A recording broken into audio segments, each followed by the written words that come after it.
can Yeah, start I'm ready. now, and then don't be offended if people are filtering in after you Not do that. offended. Please do leave early. Please do get back to your offices.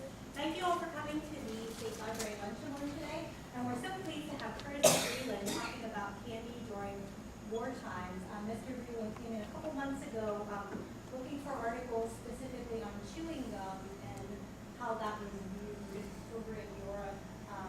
And I was very interested to learn how sort of gauche that was looked upon to the Europeans. Thought that seeing Americans walk down the street chomping on chewing gum was not very nice to look at. So there were some movements against chewing gum. But we will hear all of this from Mr. Breland, so thank you all for coming.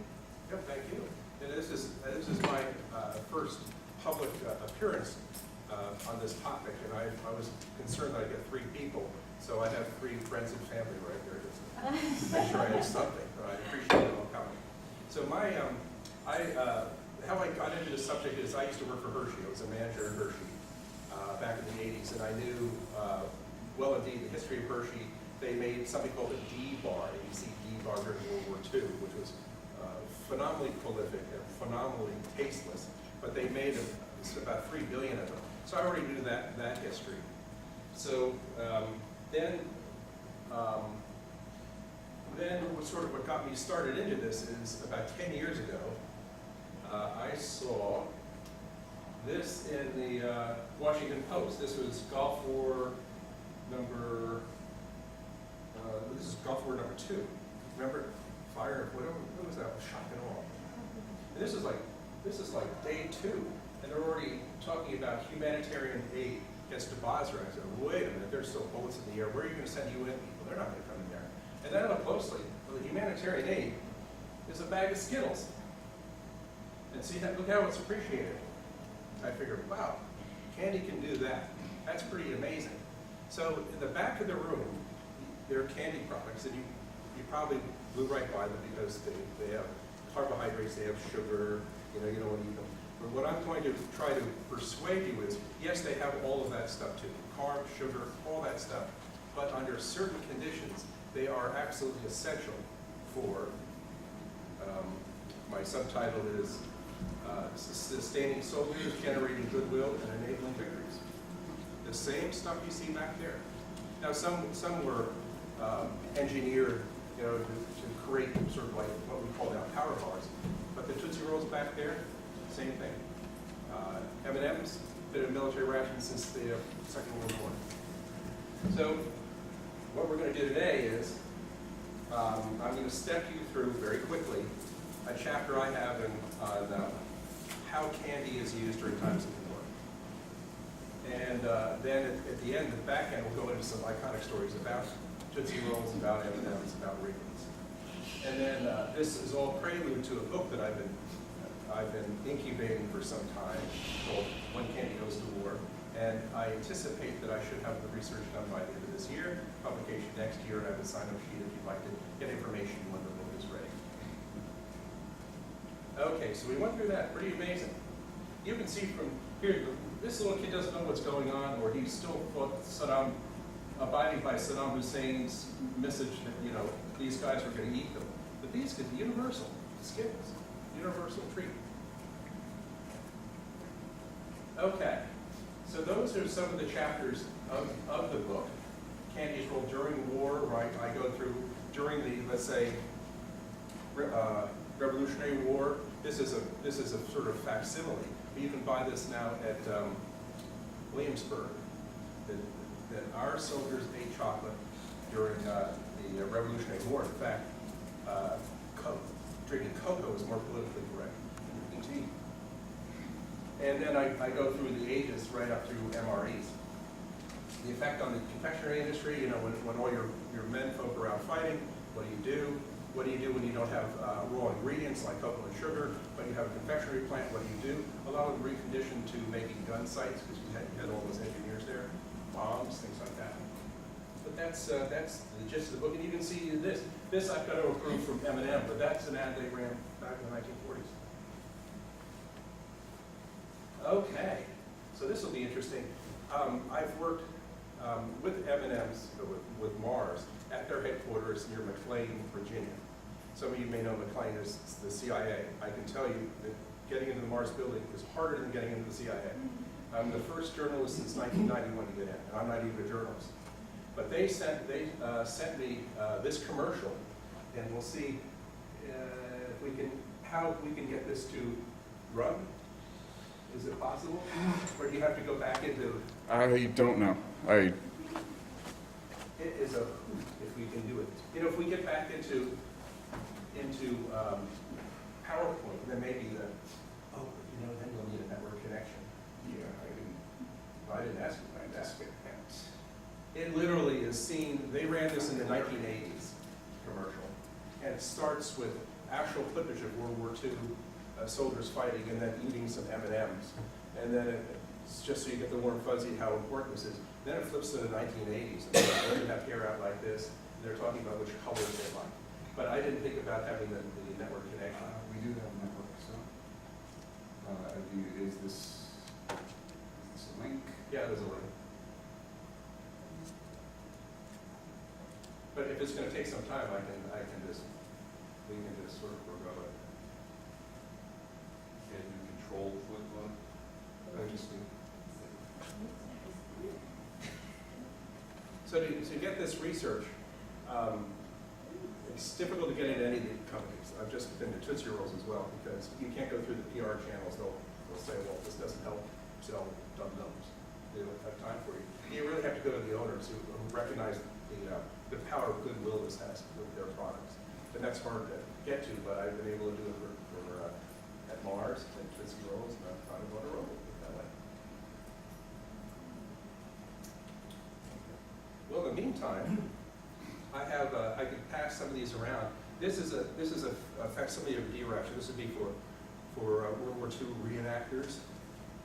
And I want you to pay attention to the instructions here on the side.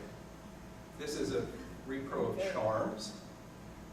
The charms have been in for a long time, but they were taken out recently because. Oh, good, you got it going. Yep. Just click it. Just click on the play button. You should be. Click it and take it. You got sound? Sound. Sound, I also am not sure. Am I just going to go off? Yeah. Well, there's I'm getting this. But luckily, it's taking some time to. You can see it's pretty grainy. I don't know how this person captured that.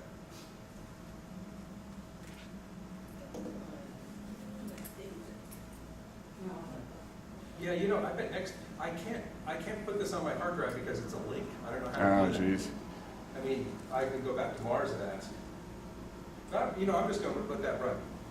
And I got off on charms, so I'll be passing these along. Charms used to be in, but then by the time we hit wars in Afghanistan, things turned kind of voodoo. And there was a belief that if you pulled your charms out of your military rations and you were in some forward position and you ate the whole pack, you would instigate a firefight. This is in Sebastian, what's his name?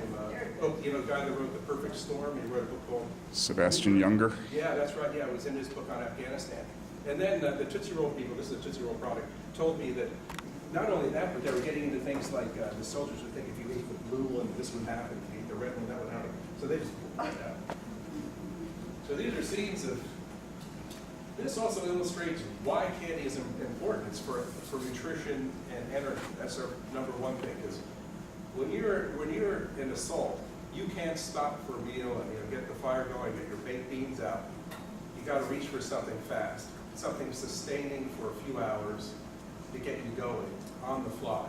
Pull out your rucksack and let go. And that's where all candy, chocolate sort of fits in, is for nutrition and for energy. Hence the sugar is important. What Hershey did with theirs is they were asked by the Quartermaster Corps to put in extra protein. So this is really your first sort of meal on the run. They used oat flour and they shoved a few vitamins in there, but a meal on the run. You wouldn't want to eat that for a week straight or sustain yourself on a week straight because you don't have the rest of the goodies. But for these guys right here, that's what they had. And so what do the instructions say, sir? When you're you're passing. What does it say on the side? Eat it slowly.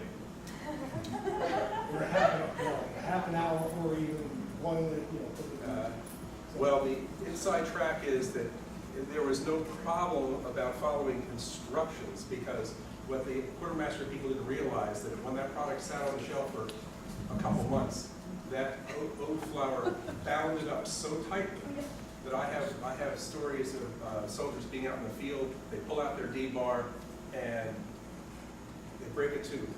They can't break it apart. They put it in the tank engine compartments to melt it on top of running jeeps. They've stabbed it with their bayonets. Absolutely couldn't get trash. Sometimes you can shave a little bit. So a lot of times they just ended up giving it to children. And 3 billion of them were created. And they were so unlike that I was told that the day after BP Day, they ceased production. Okay, so here they are, getting ready for their food. This is really a slow-mo, but we'll just have it running in the background. So number one is nutrition and energy.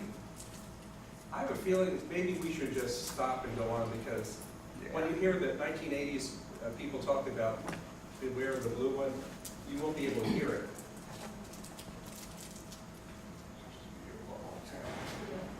Okay.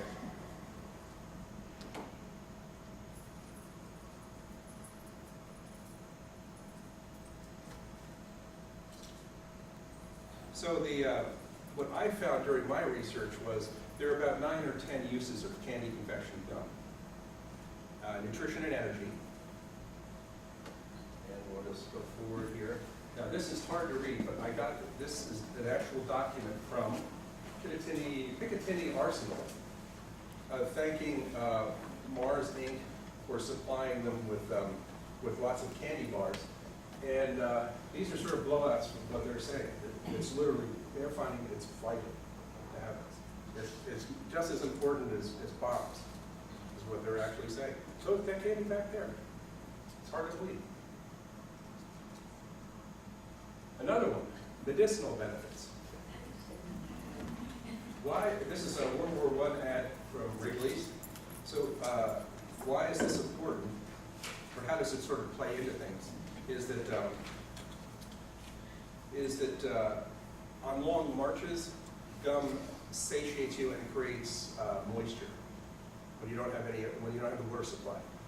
Or during World War I, when our American expeditionary forces were working their way through France, the Germans had poisoned the wells, so there wasn't a lot of water. And in fact, the War Department wrote this letter that said, it's often been found that on long marches where troops are unable to get sufficient water, chewing gum is very effective in relieving thirst. Recently, the commanding officer of a regiment in the field artillery stated that 250 pounds of chewing gum would save several hundred gallons of water when most needed. It also relieves stress. In fact, William Wrigley Jr., the creator of Wrigley's, once said that people chew harder when they're sad. Well, a stress reliever. It also maintains alertness. And this isn't with just the caffeine gums you have now. There are stories of how gum and candies were supplied to bombers in Europe, because when they're doing those carpet bombing, they're going out on full adrenaline. They're awake. 5 hours later, when they're flying back, they're tired, they're ready to crash, and they will crash. They found out they lost a lot of planes that way, until they found that supplying candy and gum to the pilots would keep them awake. In fact, it even morphed into an official ration called the fighter pilot's lunch. And it was essentially about this size with a sleeve and a hole. So with one hand, you could push the cover off. There's your hole. You go like this, and you have gum drops, hard candy, M&Ms. And then further is, licorice. That's been used since the time of the Romans for slacking thirst. Mint, settling your tummy. So those are just some of the medical benefits, or medicinal benefits. Morale booster. Well, this is interesting. This is an ad from the 1930s from Whitman's. Munitions of happiness, get that. what knocks me over is he's wearing like stormtrooper boots with spurs. How about that to show your grandson? But, so why Whitman's? Whitman's was in the business since World War I of having packs of service packs that people could send to their loved ones who were overseas fighting. And so they would make these little service packs you could buy. You send it out to your husband, your son. And what the Whitman's people told me is that sometimes the packers at the plant, they're out of Missouri, would put in personal notes. This is Emily, I hope you enjoy this. Well, that actually, according to Wrigley's, the Whitman's people, has resulted in some communications between staff and troops, and a few of them actually ended up getting married. How about that for morale? Hearts and minds. Who knows about the candy bomber? Good, because he wrote my premise. The candy bomber, now we're talking about the Berlin Airlift. Gail Halvorsen was a pilot during World War II. And as he was recuperating afterwards, had a bit of a cold, but he was called up immediately for flying in supplies to West Berlin. So he flew in and out, and after about 2 weeks of landing, to take out the stuff in West Berlin, fly back to West Germany, reload back and forth. He was in West Berlin and asked if he could just sort of walk around, just to see what the city was like. Obviously, it was pretty level. So he leaves the airport, and he goes around the perimeter fence, and at the head of the airport, he sees a whole gag of little kids. Oh. And it's a little emotional, sorry. So he sees a little gag of kids, and they're just watching the planes come in and out. So he stops them and chats with them and says, what's up? And he said, well, we didn't have anything else to do, so we're just watching planes. And they were very respectful, he said. There one or two of them knew English, the other 20 probably didn't. But he was so impressed with them that he reached into his pocket, found some pieces of gum, that's all he had from his rations, and gave it to the person who knew English the most. And he thought that the little kid would just shove it right in his mouth. But no, actually that kid chopped it up as best as possible, passed it around, and when there's nothing left, he then passed around at least the foil so the other kids could sniff it. And then they said, well, that was great. And then he realized, well, maybe I can get you some more. He said, okay, well, how do we know when you're coming in? Because the planes are coming in every 5 minutes. He said, well, I come in next, I'll wiggle my wings. Oh my God, sorry, I'll wiggle my wings. And what I'll do is, I have a lot of handkerchiefs, which I have right now, a cloth handkerchief, and I'll make a little parachute with a bundle of candy, and I'll push out the flare hole in the cockpit. Fine. So that's what he did. He remembered he had a cold. I've got one right now. And he did this for another 2 weeks. He didn't have time to go over to see the kids. But after 2 weeks, he had to leave. He went back to his base in West Germany, went to his mailbox. The cubbyhole was jam-packed with letters from these little kids. Sorry. It was called Uncle Wiggly Wings. Jeez. I've studied this for 10 years and still doesn't work. So he was called Uncle Wiggly Wings, and they wrote a little verse. The National Conventioners Association got so impressed with that. Well, actually, I should say that was later. His commanding officer was not impressed and said, Halvorsen, what the hell are you doing? What kind of mess are you creating out there? He said he was just explaining what he was doing. When the commanding officers came over and said, whatever you're doing, keep doing it. It's good for morale. And then the National Confectioners Association stepped in and donated 23 tons of candy for fighter pilots to drop out. So that's it. That's the candy bomber. The power of candy. Oh, here's another good story. We all know about care packages. After World War II, you see if I can remember what CARE stands for. It was a do-good organization, a humanitarian agency. I'm slobbering all over this. Cooperation, It's the cooperative for assistance and relief everywhere. Well, who would remember for that? What they did right after the end of the war was they realized there were a lot of refugees without a lot of food, and people in the U.S. would like to help.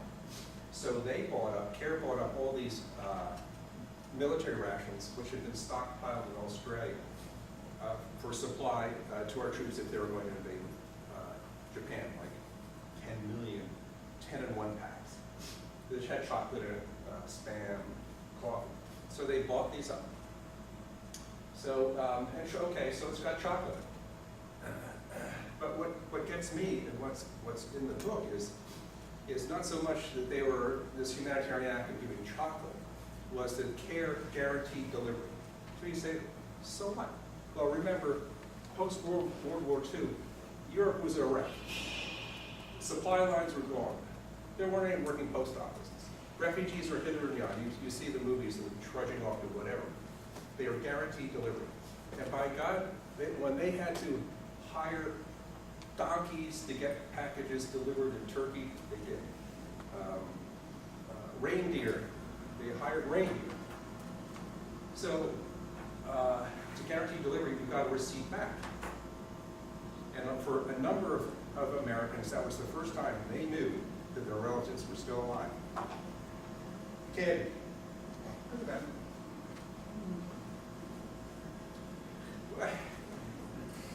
Okay, so I'm going to mess. Oh, this will sober you up. Well, let's not lose traction here. Thank you. From military. I know who I get it from. Hey, see what he's got there? He's got a Hershey Go right there, and I had lots of chats with veterans who gave me the medium of exchange of what you could get for a candy bar. You know. But really, is what's going on in Europe is wherever you have huge conflicts and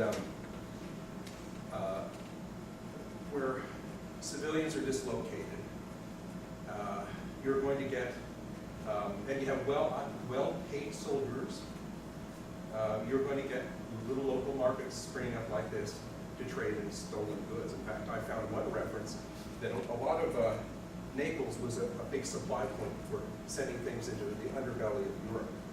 And they estimated a third of all the goods that came through Naples were stolen, even an entire freight train. So that's a black market. Hershey, even though they're obviously a big supplier of military, they never liked this connotation. And so I think that after World War II, instead of continuing on with marketing their presence in Europe, because everybody knew a Hershey bar, they retreated and said no, because they think it has to do with sex and with black market. So they never really followed up on it. In fact, they didn't follow up with any marketing. And that let Mars and everybody else run with it. Oh, look at that. See that? Here's the backstory of this one. I got this from the Stars and Stripes magazine, 1944, from the Army War College. I had to go through stacks of them to find this. A British nurse had written in to the magazine saying, you know, you GIs are really stupid. You're over here, oversexed, overpaid, and you think you can persuade us with a pack of chewing gum. We're a little bit smarter than that. That's the backstory, and then they created this cartoon behind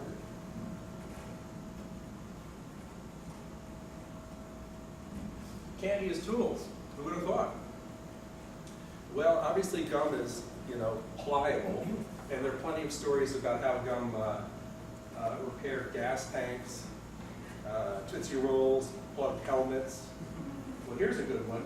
This is a British dirigible who crossed, I think, like 1919. This was the first successful transatlantic crossing of a dirigible from England headed towards Long Island. So it's 30 Royal Air Force personnel, 2 carrier pigeons for emergency communications, a stowaway pack, and So what happens is halfway across the Atlantic, they start losing pressure. And one of the commanding officers remembered that on board they had packs of chewing gum, not just for pleasure, but because this was an antidote to smoking, and you can't smoke one of these. So they had packs of chewing gum for the smokers. So the little crew got around together and chewed up a big wad and plugged that gap. And they were able to maintain enough pressure to land successfully. I like this shot because this is really an old, like a World War I tank that they used to, I guess, tank was used for a tractor to open up the hangar doors. I just like that because when you see this, you know, it's got to be around World War I. But how about that? Come. And this is the airship's log includes the comment: "We will never be without a good supply of this in the future, and this should be a very good and unexpected advertisement for Mr. Edmondson's brand of chewing gum," because that's the one they did. So they did make it 108 hours later, and it had barely 2 hours of fuel left. Okay, how are we making out here? Other than me slobbering. He's kind of getting convinced that the candy does have other roles. Okay, now we're going to go to one that's close to home. Hotel Hershey. So what does that have to do with anything? Well, when you have hostilities, you kind of go over to the first of all, your diplomats get locked up immediately, you know, in Berlin, Paris, Tokyo, immediately. But then we had the foreign adversaries, diplomats in D.C. What are you going to do with them? You have to protect them because of the Geneva Convention. But you don't want them wandering around, you know, the Silver Line and the Metro. So what the government did was they selected places with suitable accommodation, not Motel 8s. Why not? Because if you put a German diplomat in a Motel 8, then your American diplomat in Berlin was going to go in a Motel 8 style. So plush, but someplace a little bit remote, so you put a perimeter around it, and not too far from D.C. in case the communications had to go back and forth. And the ideal things were resorts. And so Hotel Hershey was the host to the Vichy French. And the other resorts, and I got this from the Hershey archives. So you got Japs at White Sulphur Springs. I think this is Bedford, not Bedford, Homestead. Greenbrier, okay, Greenbrier, that's Homestead. Hershey, but a little, you know, as a civilian, so what's going on here is they're staying there free. In fact, they don't have any ration controls. And doing some research in the Hershey archives, I got into some post-World War II civilian interviews, and one of them came from an oral history project, that's what it was. Yeah, these guys, no restrictions on rationing, and they could partake of the hotel's wine cellar. So this is what, during this oral history project, I found this quote.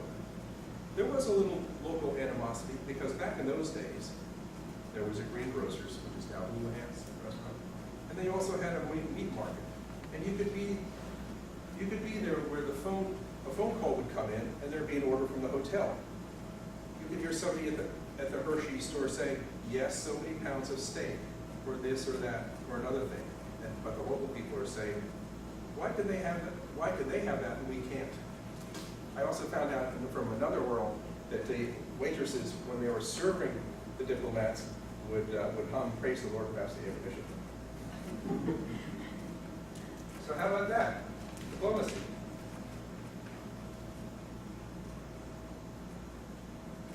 Okay. How about weaponry? Who would have thought? This is a good story. One of the first, probably one of the most interesting, was written up in this book called Churchill's Ministry of Ungentlemanly Warfare. Churchill decided that if he was going to beat the Nazis, who were much better provisioned, they had a huge navy. Britain didn't. They had that army was organized. Britain wasn't. You had to use sort of asymmetric tactics, aka dirty tactics, dirty weapons, things like that. So, so they created all this weaponry. And one of the first ones was Churchill and the leader of this ministry decided they needed a magnetic mine that they could stick on a ship or on an electrical pylon, take it down. So the ministry turned to one of the second in command, a guy named McCrae, and asked him to get on with it. Now, why was McCrae there? McCrae was like employee number 2, and his role prior to the war was he was editor of Armchair Inventor magazine. That's all. And he recalls that one of his articles was a guy named Cecil Clark, who had written an article about Cecil was a homemade engineer, and he developed a pair of hydraulic springs for his camper, what they call a caravan. So you could literally careen around the little roads in England and be sitting in your caravan and not have a drop of your martini spill. And McCrae thought, well, if anybody can solve how to make one of these things, Cecil Clark could. So McCrae goes out one Saturday to Cecil's house. He's invited in. He explains to Cecil, whose nickname is Nobby, that's one of the British nicknames, explains the situation to Nobby. Nobby says, well, let's get started. So he goes into his living room, sweeps kids and debris off a bench, and declares it his RV center. And they get to work. Cecil comes up with, immediately, a bowl for Woolworths. And then they know they can get a blacksmith to put some turnings on it and a lid. So you have a container. Next, they bought a whole bunch of magnets from a hobby shop. Put those in there. And then they took some of Mrs. Clark's oatmeal to simulate plastic explosives. The ministry had already developed a firing mechanism. They were good with that. They created about 30 of these things. Some go off at a certain altitude. So you stick it on an airplane, the airplane takes off, it's 30,000 feet, then it blows up. So again, to strike it, what was stymieing McCrae was you want to put a timing mechanism in there because you don't want the frogman put it on the ship and it blows up. Well, frogman, what kind of timing delay could you think of? Well, by the time they got to that part of the afternoon, the kids crawled back up on the bench. And Nobby did another sweep, and this time managed to tumble over the 2-year-old, whose diapers, and the little toddler's bag of candy spilled out on the floor. So while Nobby was consoling the sobbing child, McCrae looked at the bag of candy and saw something there, and he was kind of hungry, and he threw it in his mouth. It was like a jawbreaker. And it took a couple of minutes for Nobby to calm down the kid, but in the meantime, what McCrae realized was that as time went on, that ball got smaller. So then they tried an experiment where they got some of Mrs. Clark's tumblers and water, and the rest of the little kids' jawbreakers. They're called aniseed balls, so it must have been licorice flavor. Popped it in there, and lo and behold, being good scientists, they found that they dissolved in exactly 30 minutes plus or minus 1 minute. Not bad. So, but bad for the kids because then they went out to the countryside and immediately bought up all the aniseed balls. Kids didn't like that. But there's a good side of the story is because after about a week or so, they realized that instead of the aniseed balls, between the striker, where you put it here, the striker, and then you've got all your whatever is here. So this melts, it goes like that, thing blows up. You got the picture there. They decided that an AlkaSeltzer would do. AlkaSeltzer cap. So this is the first instance of a weapon that can sink a ship and cure a hangover. Not bad. Well, then they went on further and developed something much more sophisticated. But as the quote says there, it was a game changer because one frogman could take down a ship. 12 frogmen could take down a fleet. Asymmetric warfare. And that's not all you can use candy for. Here's one that this was something that the Nazis developed. But we didn't know about this until MI5 classified some documents about 5 years ago. This is an exploding chocolate bar because Hitler thought Churchill liked chocolate. It's a Peter's white brand, which is still out, white chocolate. And apparently, if you break it like this, it sets the whole thing off. So, and this isn't the only instance of, dangerous candy. The Nazis, how are we doing in time here? You guys okay? Okay, so the Nazis had a pretty sophisticated program going on called, I think it's called the Werewolf Group, somewhere in my notes, was they were concerned that if they lost the war, what they could do is go underground, sow discontent, like the Russian thing now, and then have a chance to come back up as the saviors because they believe in law and order. So they would do things like, they take little pastilles, you know what those are, little candies, and the agent would be in a cafe, let's say in Paris, and as he's leaving, he's carefully or nonchalantly strewn a few of these pastilles on the table. No big deal. But they knew that when the waiter came over with a wet rag, that would ignite them. Shards would go like this. Pretty sneaky stuff. And there are more cases like that, and also exploding, belt buckles, like out of, it was one of the James Bond movies. No one had brassieres like that, but they had stuff like that. The only one that actually got into production was one case when one of these deadly devices reached Britain. There were some cans of exploding processed peas found in 1940 on Nazi saboteurs who landed their little dinghy on the Irish coast. "Take us to Buckingham Palace," they asked a passerby. Now you stop to think of it. A can of peas.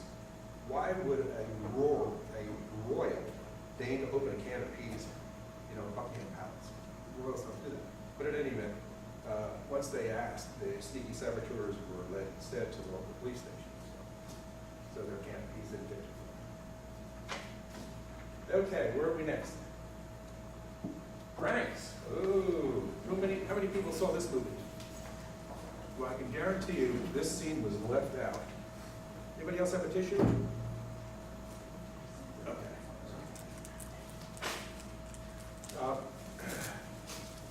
This was the book was written by the same person who wrote Seabiscuit. Thanks.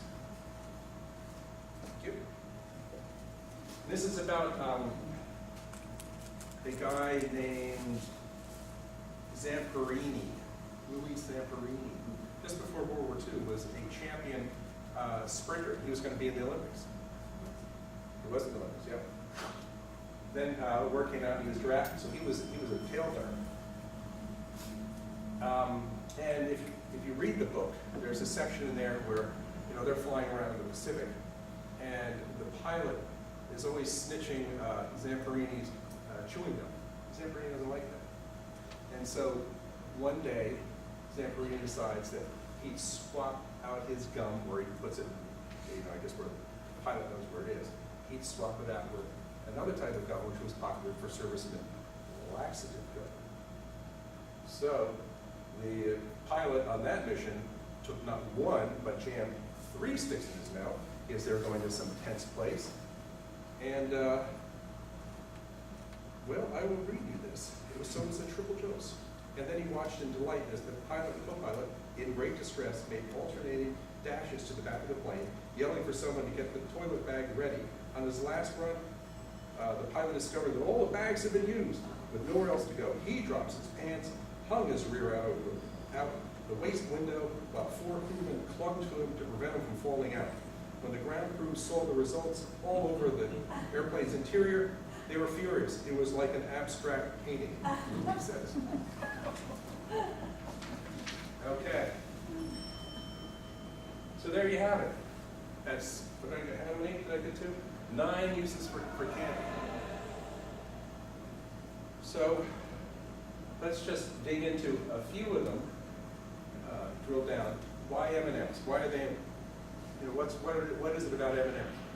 They were created in 1941 and immediately went into, the military saw great use for them. And the whole production was expropriated from the military. So they go into ration in 1941 and they've been there ever since. They're one of the longest running items in rationing. They're still at MREs. Not bad, huh? So why were they so important? Well, they don't melt in your hand. For one, everybody likes chocolate. Does anybody know where the word M&M comes from? Well, when Mr. Mars had seen the idea, some people think he saw it when he went with a fellow European chocolatier to Spain during the Civil War and saw Spanish soldiers eating chocolate that we call pan, sugar coating. You put it in a pan, put some sugar in it. But Mars at that time was a small company, real small. So Mr. Mars needs a good supply of chocolate, and he goes to Hershey. At the time, Mr. Hershey's about 80, so he's living in his mansion and just comes out every now and then, smoke a cigar. The president was Mr. Muri. So he talks with Mr. Muri. In fact, he does a showman thing. He walks in, and he knows Muri because he's been buying chocolate, a little bit of chocolate every year. But he goes in and to the president's desk and throws on the desk some of these candies. And Muri says, what's up with that? He said, well, I've had these candies in my pocket since I came on the train from New York City and what they have to know. So I think this is what the military wants. But I don't have supplies. In fact, not many confectionery companies had any raw ingredients at all. Hershey did. Hershey did because they were making those deep bars, remember? 1937, those were developed. Where'd that bar go? Did it get around the room? Okay. So they were granted an exception. Also sugar. How did Hershey get sugar? Back right after World War I, Milton vacationed in Cuba and decided to buy a sugar plantation. So they had the raw ingredients. So they agreed on making a product, and they called it Mars.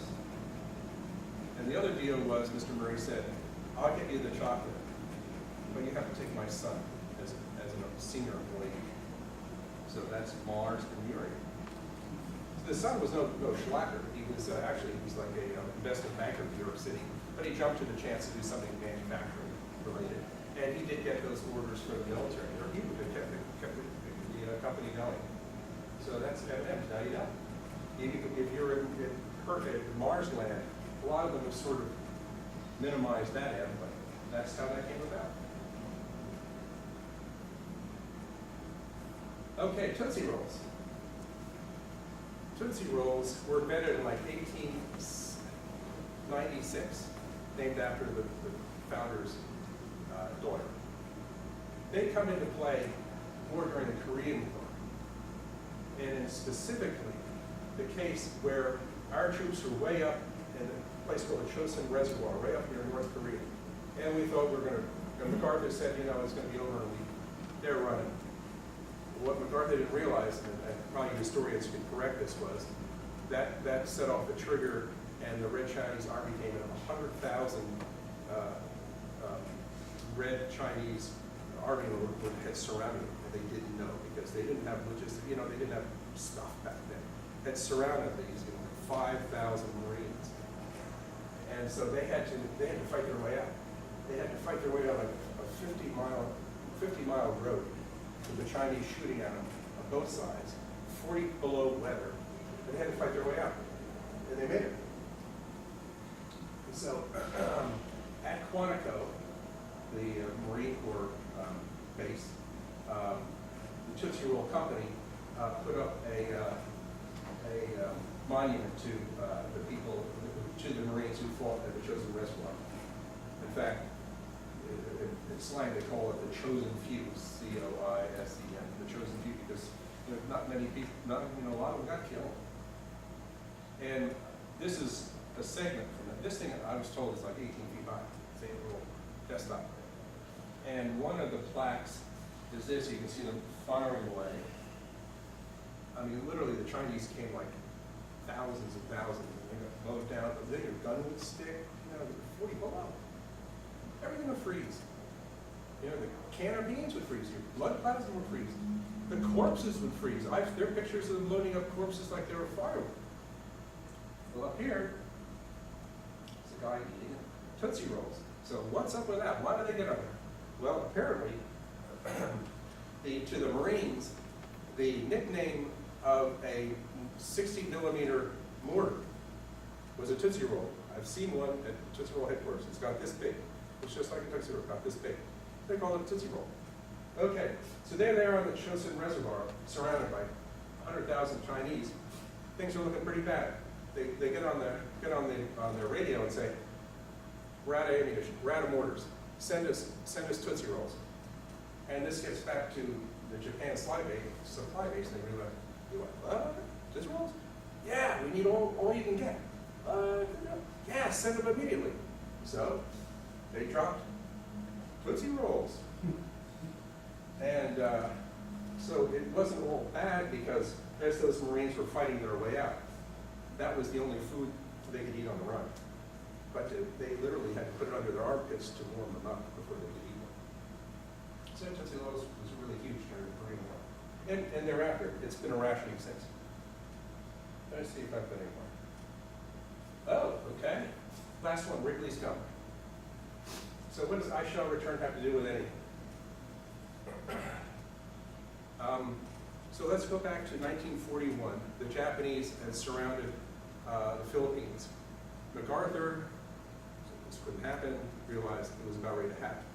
So they sent up a submarine up from Australia to rescue them. And MacArthur, with his corncob pipe, before he ducks into his sub, says, "Don't worry, I shall return. It's good hearts and minds, keep the morale going." And he's out of it. Well, what the Army decides to do, they love to do this, they expropriated the whole inventory of Wrigley's gum and a few other things in Australia. And they repackaged it with this saying, "I shall return," Douglas MacArthur. It was on matchbooks, but on a lot of chewing gum, on those chewing gum. And so this was part of the trade goods that got distributed out to, the coast watchers. You ever hear of those people who were sitting on the coast with binoculars looking to see where the enemy shipping was? And so this is it, I shall return. And of course MacArthur did. But one of the memoirs that I researched for this was from Samuel Waddington, who was a local, a co-founder of AMP. His son Sloan just died recently. So Samuel Waddington was an aide-de-camp to MacArthur. In fact, he was in the Signal Corps. Signal Corps, I guess it's called communications, we call now. So here's what he wrote in his memoirs. "We had another responsibility, and that was to provide signal supplies for the guerrilla network throughout the islands in the Western Pacific and the Philippines. Those men who were the coast watchers on the various islands, they were invaluable. On Mindanao, there were about 12,000 organized native guerrilla forces who were paid regularly during the war in gold and with trade goods like cigarettes, nylon stockings, chocolate bars, matchbooks inscribed with the message, 'I shall return.' These people harassed the Japanese and provided excellent information to us right up to the day we were back in the Navy." So here you go. So those are 3 products. Now we come to the finale here, folks. So, now if you like what I'm doing here, I vowed to get it done this year. It's only been 10 years. And if you want to sort of stay on the mailing list, I do have a separate email there sent to that. And I hope to have the book in print by next year. So how about some questions in between my slogan? So the next time you go by the candy counter, think twice. It's not to say you have to eat anything, but in the right circumstances, they can be, what did I say? Sustain soldiers, generate goodwill, and enable victories. I think that is the finale here. Thank you so much. Hey, good luck. If you guys want to hang out, there's chocolate in the back there, and you can talk to Mr. Sure, yeah, we have any questions? You mentioned the M&Ms are still in the MRE rations, but are there any other candy companies? Does Hershey still produce anything? I know during Desert Storm they produced a bar. Yes, they did, yeah. They're specialized bars, particularly during Desert Storm, was ones that wouldn't melt, Right. desert bar and whatnot. So they are making specialized stuff. Also, a lot of MREs are going with off the package products. And so you can find Hershey bars and M&Ms, and things like that. So yeah. I had to, but there is, when I get to the latter part of the history of that, those things which wouldn't mount under 120 degrees were really important. Any other questions? Going back to World War II, there was the C rations, the K rations, based on whether you were frontline or Yeah. Did that include chocolate? Yes. It did. In fact, one of the chapters of my book is called the ABCs of Military Rationing, where I go down, A ration didn't have any, B ration didn't have any, but C, blah, blah, blah, blah, and it gets down to like the lifeboat ration, and it goes through it all. And that was very difficult to dig out. I had to go to Quartermaster Corps and a lot of places to sort of back that out. Yep. Okay, so the reason how Ella and I came together was because of gum. And here's a 6 degrees of separation, which will take you from Santa Anna to Wrigley to Leon Trotsky. Now, that's pretty tough. So Santa Anna, the big victor of the Alamo, is sometimes good, sometimes bad in Mexican history. He was kicked out. He was president. He was also kicked out a couple of times. He's pretty much a turncoat. And one of the last times he left, maybe 1840s, he is an exile and lives in, who would have thought, Staten Island. And thanks everyone. And he brings with him what he thinks is the most valuable thing. So he's got some income. Well, what do you think that would be? Something valuable. Not gold, not silver. It was a big wad of chicle. You know, the mines used to use like for a rubber ball. He brings chicle. Santa Ana. They would have it paper. So he's there, and he calls up the most noted inventor of the day, a guy named Thomas Adams, who's living in Manhattan. Come check it out. And Adams tries this, he tries that. He can't turn it into rubber. It's not working. And he's about ready to give up. Well, the chicle is getting smaller anyway.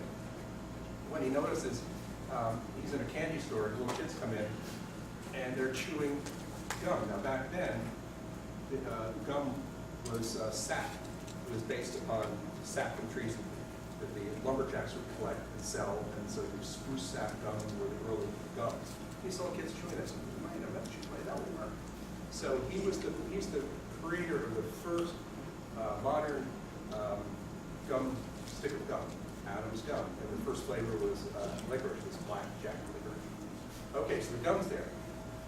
Wrigley steps in and is trying to make it go, and ultimately, it's a long story, but he starts giving out gum for free so that people would buy his clothes.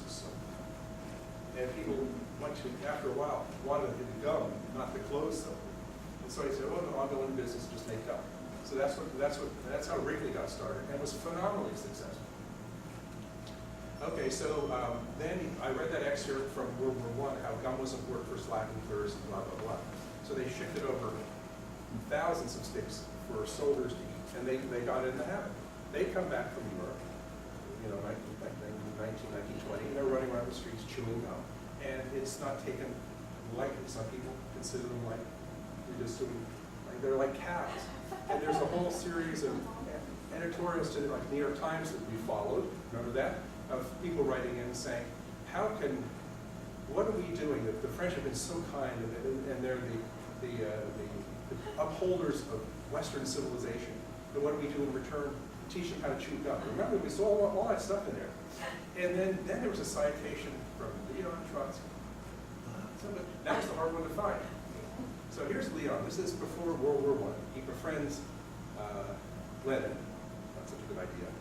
Gets kicked out of Tsarist Russia. Gets kicked out of France. Gets kicked out of that country. Gets kicked out of Switzerland. And he ends up in Brooklyn, of course. And he's a member of the Russian Yiddish community. So Trotsky was Jewish. Yeah, it wasn't his real name. He was really Jewish. I can't remember his name. It's in the book. Read the book.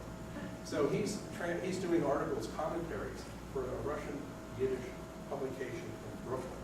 And he's commenting, going on the subway, and how all these tired workers are coming in to go home.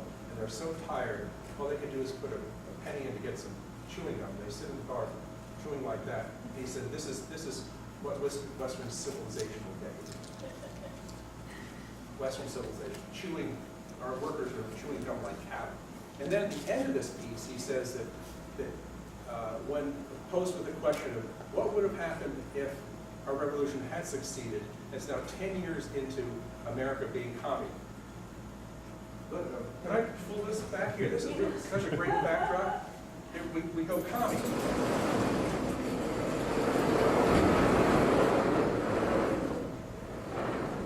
See, there's Russia. There's Uncle Sam down there. And he said that everything would be great, workers would be great, but on year 3 of our revolution, we're going to ban gum. And that's what Ellen found for me. So there you go, Santa Anna, Wrigley, and Trotsky. Then the revolution happens. He goes back to Russia and exactly. But I have a story for you. It's not Good. a war-related story. Okay. I was at an auction in the mid-90s. Uh-huh. A friend of mine chewed a lot of gum. And I think this auction was a house auction, but I believe that at one point they owned a store.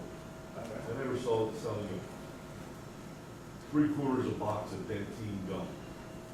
So I bid like $2 on this stuff. Okay.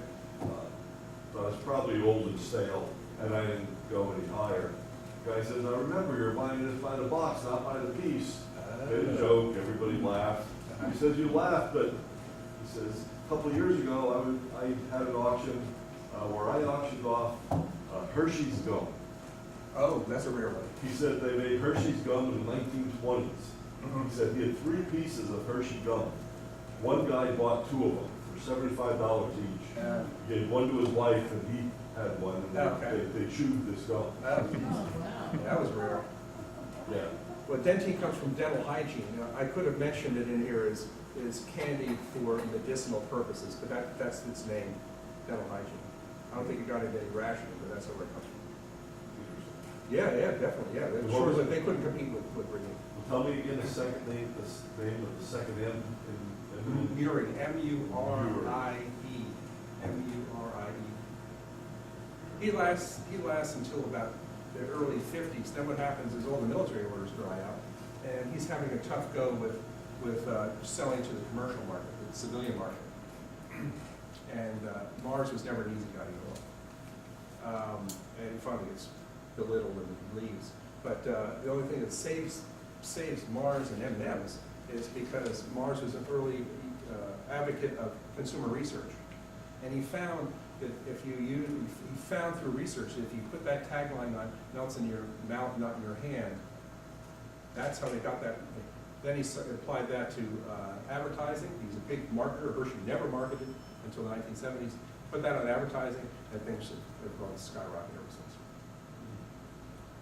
On that ad, it does say, now 100% at war, the little red box there. Yeah. So is that essentially they're saying this is only for military use, or there was like no civilian product being made at that? No civilian product made. They were making other products, but M&Ms were strictly for military. That's an interesting story. I got this also from the Mars archives. It was a family video of Mr. Mars Sr. talking about 1990.